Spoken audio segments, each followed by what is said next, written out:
Bonjour mes amis, jusqu'ici on a appris à travers les vidéos précédentes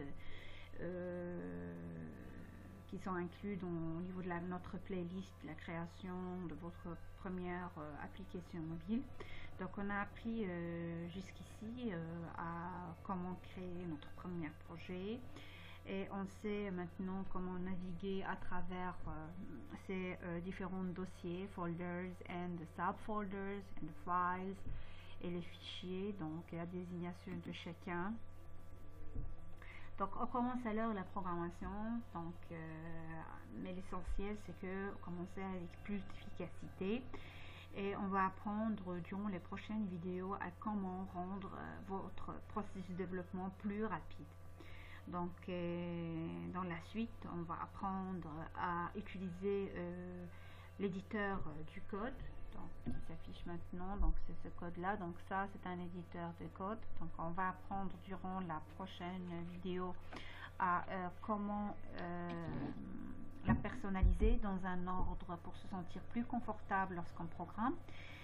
Il est impératif aussi de savoir quelques caractéristiques basiques de l'édition du code dans la mesure d'accroître la productivité du développeur.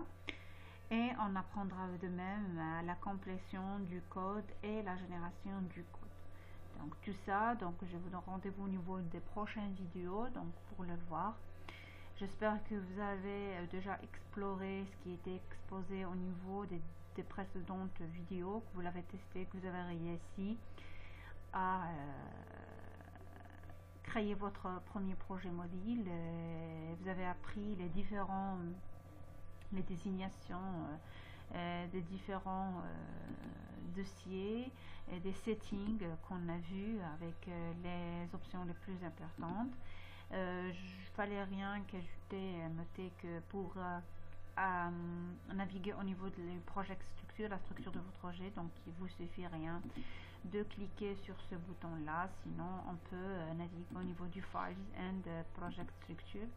Donc lorsqu'on clique sur cette étape là, donc la structure de notre projet donc comporte l'allocation de notre SDK Android et l'allocation de notre JDK, et bien sûr des modules qu'on peut ajouter ou modifier. Donc par exemple si on veut ajouter un nouveau module, donc comme vous le voyez, donc si on choisit une application phone and tablette, donc on expose pour cela. Donc je laisse son nom par défaut, vous choisissez votre mobile, et donc moi je vais choisir l'activité associée au login, donc login activité, et lorsque je fais le finish, donc qu'est-ce qu'on trouve? Donc le Gradle project synchro in progress, donc la synchronisation avec le projet Gradle, il est en cours de création.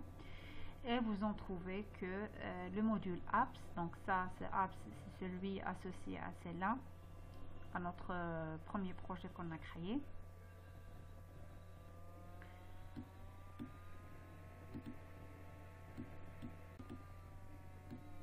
Donc nous voilà, vous voyez que le module My Application lié à l'activité login, donc il a été créé, donc rien avec le bouton green de plus. Et il a été créé aussi en synchronisant avec comme étant projet Gradle. Et lorsqu'on parcourt ici, donc si on fait OK, donc c'est OK. Donc on trouve que voici My Application avec les sources associées main, Java and login activity. Donc ça c'est le code associé au login activity. Si on veut revenir à la structure, donc on fait My Application et je fais le delete, donc remove module yes, parce que je veux garder rien que le module associé à mon premier. Donc ça c'est une technique, donc strict ou bien tips, donc je crois que ça va vraiment vous être utile. Autre chose c'est le projet, donc il contient la version Gradle, version plugin Android, repository plugin Android. Donc à ce niveau là, donc vous avez très bien manipulé le tout, c'est ok. Donc c'est ok. Donc durant la prochaine, je vous donne rendez-vous à la prochaine vidéo, donc pour attaquer la phase de la programmation. Et en première phase, on va commencer par l'éditeur de code et quelques techniques et caractéristiques basiques à savoir. Donc je vous donne rendez-vous et je vous remercie pour votre attention.